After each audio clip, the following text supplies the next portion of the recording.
একজন শান্ত ও জ্ঞানী ইসলামিক বক্তা নরম কণ্ঠে বলছে, অনেকে প্রশ্ন করে, মুসলমান হয়ে হ্যাপি নিউ ইয়ার পালন করা কি ঠিক?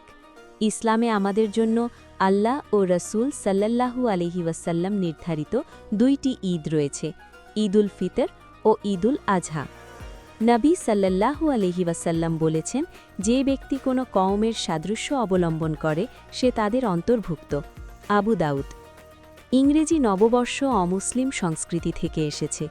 অনেক আলেমের মতে এ ধরনের দিবসকে উৎসব হিসাবে পালন করা মুসলমানের জন্য অনুমোদিত নয়, কারণ এতে তাদের সংস্কৃতির অনুসরণ হয়।